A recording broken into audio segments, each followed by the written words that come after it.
Good morning dear students. बच्चों, पाठ 9 क्षितिज पुस्तक काव्यखंड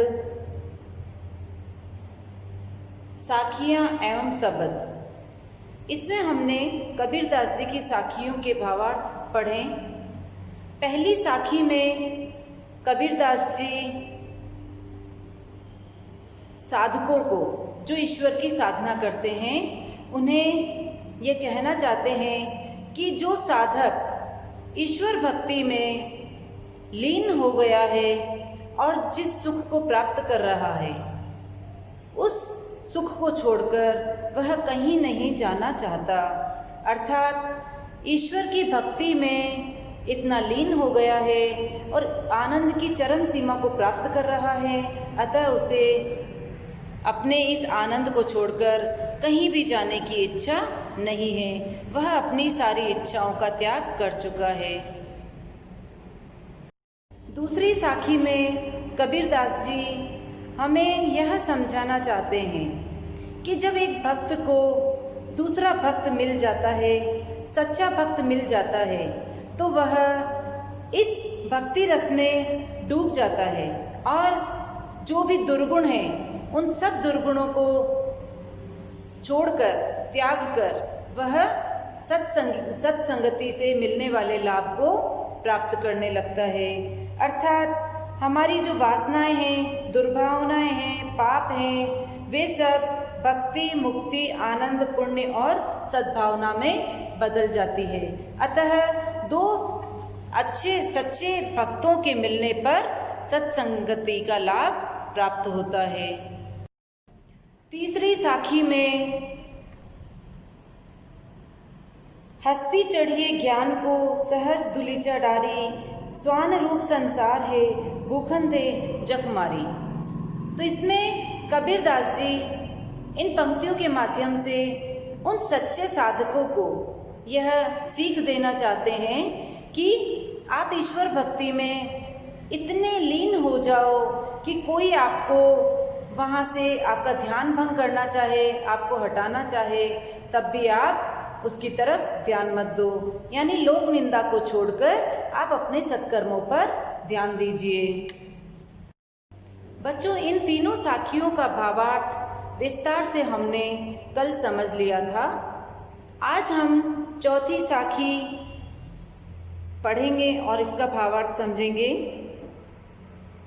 पखा पखी के कारणे सब जग रहा भुलान, निर्पख होई के हरि भजे सोई संत सुजान। इन पंक्तियों के माध्यम से कबीरदास जी हमें यह समझाना चाहते हैं कि आजकल मनुष्य पक्ष और विपक्ष, तर्क और वितर्क में इस तरह बुरी तरह फंस गया है कि वह ईश्वर भक्ति को भूल ही गया है। तो हमें पक्ष और विपक्ष, तर्क और वितर्क से दूर होकर ईश्वर भक्ति में लीन रहना चाहिए। हमें ईश्वर की भक्ति से अपना ध्यान नहीं हटाना चाहिए, क्योंकि ये जो सारा संसार है, ये आपसी तर्क वितर्क और समर्थन और विरोध है ना, एक दूसरे की भावनाओं को हम ना समझ रहे हैं, एक दूसरे के बारे में हम तर्क वितर्क करे जा रहे हैं। तो इन सब बुराइयों से दूर होकर हमें सिर्फ ईश्वर भक्ति में लीन रहना है। अनावश्यक बातों से अपना ध्यान हटाना है, अनावश्यक बातों में अपना ध्यान नहीं लगाना है।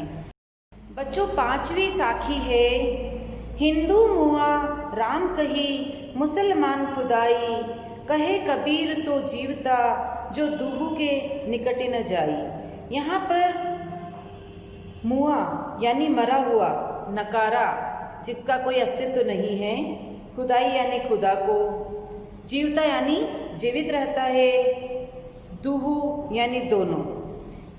इस साखी में कबीरदास जी हमें कहना चाहता है कि हम सबसे पहले मनुष्य हैं। हिंदू और मुसलमान जो जातियों में बटे हुए हैं, ये सब हमारी ही देन है, मनुष्य की स्वयं की देन है। मनुष्य ने स्वयं अपने को बांटा है ना। जो सिर्फ ईश्वर का नाम लेता है, जो प्रभु का नाम लेता है, वह इन सभी बातों से दूर रहता है। उसके लिए ना मुसलमान कोई जाति है, ना हिंदू कोई जाति है। हिंदू राम को याद करता है, मुसलमान अल्लाह को याद करता है, और ऐसे करते करते दोनों मर जाते हैं, इस दुनिया से चले जाते हैं। लेकिन बताइए, कबीर दास जी कहते हैं कि ये दोनों तो मरे हुए, यानी एक निरर्थक व्यक्ति के समान है, निरर्थक व्यक्ति हैं, क्योंकि ये हिंदू और मुस्लिम कर रहे हैं जो जाति भेदभाव से ऊपर उठकर सिर्फ एक ईश्वर में विश्वास करता है। कबीर दास जी उसी को जीवित इंसान मानते हैं, और जो जाति धर्म भेदभाव को भुला देता है, जो ईश्वर और अल्लाह दोनों में फ़र्क नहीं समझता, जो मंदिर और मस्जिद में फ़र्क नहीं समझता, जो सिर्फ मानवता के और अच्छे कार्यों में लगा हुआ है, वह ये नहीं देखता ये हिंदू है या ये मुसलमान है। हिंदू हिंदू देखकर मदद नहीं कर रहा है, मुसलमान मुसलमान देखकर मदद नहीं कर रहा है। जब ये व्यक्ति हिंदू या मुसलमान किसी भी परेशान को देख रहे हैं तो वह मानवता को सर्वोपरि मानकर जब मदद करते हैं तो वे ही मनुष्य कहलाने के लायक हैं।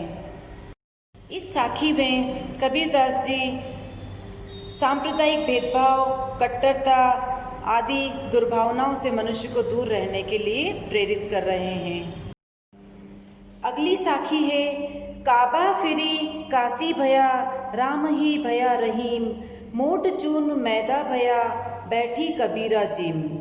यहाँ पर कबीरदास जी काबा यानी मुसलमानों का जो पवित्र स्थल है उसके बारे में कहते हैं, और काशी हिंदुओं का पवित्र स्थल है। तो यहाँ पर धर्मनिरपेक्षता, धार्मिक भावनाओं से, दुर्भावनाओं से दूर रहकर कबीरदास जी यह कहना चाहते हैं कि यदि मनुष्य सद्भावनाओं में लीन है, वह धर्मनिरपेक्षता, जाति भेदभाव से ऊपर उठ चुका है, उनसे भेदभावों से दूर है, तो वह काशी में बैठा है तब भी वह काबा यानी कि मुसलमानों के पवित्र स्थल जैसा आनंद ले रहा है, और यदि वह मुसलमानों के पवित्र स्थल पर बैठा है तब भी वह काशी जैसा परम आनंद प्राप्त कर रहा है। अर्थात इसमें इन साखियों के माध्यम से कबीरदास जी धार्मिक भेदभाव को दूर करना चाहते हैं, धर्मनिरपेक्षता से से परे रहकर मनुष्य को रहने के लिए प्रेरित कर रहे हैं कि हमें धर्म भेद भुला देना चाहिए, और ये जिस इंसान ने धर्म भेद भुला दिया वही सच्चा मानव है, और उसको फिर ऐसे व्यक्ति को ना मुसलमानों का तीर्थ स्थान, ना हिंदुओं का तीर्थ स्थान, दोनों ही स्थान समान लगते हैं, कहीं भी कोई भी भेदभाव नहीं लगता है। बच्चों, अगली 7वें नंबर की साखी देखेंगे। ऊंचे कुल का जन्मिया, जे करनी ऊंच न होई, सुब्रन कलश सुरा भया, साधु निंदा सोई। यहाँ पर जन्मिया यानी जन्म लेने वाला, करनी यानी काम, जो कार्य हमारे द्वारा किए जा रहे हैं, क्रियाकलाप, सुब्रन यानी सोना, एक प्रकार की धातु, कलश यानी गड़ा, सुरा यानी शराब। अब यहाँ पर कबीरदास जी इन पंक्तियों के माध्यम से हमें यह समझाना चाहते हैं कि यदि मनुष्य ने जन्म तो बहुत ही ऊंचे कुल में ले लिया है, लेकिन उसके कर्म अच्छे नहीं हैं, तो वह किसी भी काम का नहीं है। जिस प्रकार एक सोने के कलश को जब हम देखते हैं, सोने का घड़ा हम देखते हैं तो कितना सुंदर दिखता है बाहर से, लेकिन उसके अंदर यदि जल भरा हुआ है तो हम उसे अमृत समझकर पीते हैं, लेकिन और उसकी उपयोगिता भी है। लेकिन यदि उस सोने के कलश में शराब भर दी जाए तो वह हमारे किसी काम का नहीं रहता है। अर्थात कबीरदास जी के अनुसार यदि मनुष्य के कर्म श्रेष्ठ नहीं है तो वह मनुष्य किसी भी काम का नहीं है, मनुष्य जीवन सार्थक नहीं है। अपने मनुष्य जीवन को सार्थक करने के लिए अपने कर्मों पर ध्यान देना होगा। हम चाहे किसी भी कुल में जन्मे हों, चाहे हम गरीब हों, चाहे अमीर हों, चाहे हम किसी भी जाति या धर्म के व्यक्ति हों, चाहे हिंदू, मुस्लिम, सिख, ईसाई, किसी भी धर्म को मानने वाले हों, लेकिन यदि हमारे कर्म अच्छे नहीं हैं तो हम श्रेष्ठ नहीं कहलाएंगे। अर्थात मनुष्य अपने कर्मों से श्रेष्ठ बनता है, ना कि जाति धर्म के अनुसार। तो बच्चों, आप इन सभी भावों का, इन सभी साखियों का भावार्थ समझेंगे। अब बच्चों शब्द देखेंगे। पहला पद देखेंगे। मोको कहाँ ढूंढे बंदे, मैं तो तेरे पास में। यहाँ पर मैं शब्द किसके लिए प्रयुक्त हुआ है? मैं शब्द यहाँ पर ईश्वर के लिए प्रयुक्त हुआ है और तेरे भक्त के लिए।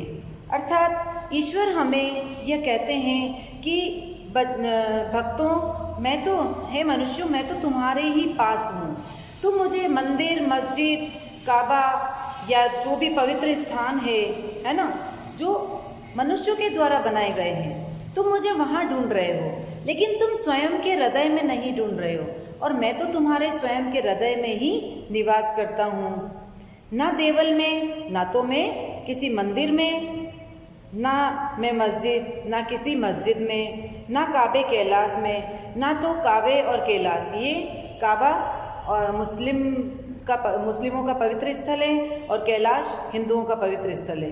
तो ना मैं वहाँ मिलूँगा तुम्हें, ना मंदिर में मिलूँगा, ना मस्जिद में, है ना। मोके कहाँ ढूंढे बंदे, मुझे तुम कहाँ ढूंढ रहे हो? मैं तो तुम्हारे ही पास हूँ, है ना। ना तो मैं मंदिर में हूँ, ना मस्जिद में हूँ, ना मैं किसी भी पवित्र स्थान में हूँ, ना तो कोने क्रियाकर्म में। आप कोई भी काम करो, मैं किसी काम में नहीं हूँ, ना योग बैराग में। हम जैसे व्रत उपवास करते हैं, पूजा पाठ करते हैं, तो ईश्वर कहते हैं मैं तुम्हारे इन किसी चीज़ों में नहीं हूँ। खोजी हुए तो तुरंते मिली हो, अगर तुम मुझे खोजोगे तो मैं तुरंत मिल जाऊँगा। पल भर की तलाश में, और तुम्हें मुझे तलाशने में पल भर भी नहीं लगेगा। कहे कबीर सुनो भई साधो, सब श्वासों की श्वास में। मतलब कबीरदास जी कहते हैं कि ईश्वर तो हमारी श्वासों में, हमारे हृदय में, हमारे पवित्र मन में स्थित है ना। तो ईश्वर को हम कहाँ ढूंढ रहे हैं? हम ईश्वर को बाहर ढूंढ रहे हैं, जबकि वह हमारे स्वयं के भीतर, हमारे हृदय में निवास करते हैं। तो मुझे ईश्वर कहते हैं कि मुझे तुम और कहीं मत ढूंढो, मैं तो तुम्हारे हृदय में ही निवास करता हूँ। बस अपने मन को पवित्र रखो, अपने मन से अच्छे कार्य करो, सत्कर्म करो, तो मैं तुम्हारे हृदय में ही बसा हुआ हूँ, है ना। लेकिन उसको भगवान को हम कहाँ नहीं ढूंढते। अभी जैसे चाहे लॉकडाउन का पीरियड चल रहा है, कोरोना महामारी के कारण हम बाहर नहीं निकल पा रहे थे, तो उस समय हमें क्या लग रहा था, अरे कितने दिन हो गए हम मंदिर नहीं गए। तो हमें मंदिर जाने की आवश्यकता क्या है? यदि हम घर में ही सच्चे हृदय से ईश्वर को याद करेंगे तो ईश्वर तो हमें वहीं मिल जाएंगे। तो हमें ना मंदिर जाने की ज़रूरत है, ना मस्जिद। ईश्वर को ढूंढना है, ईश्वर को तलाश करनी है, तो अपने हृदय में कीजिए। तो बच्चों,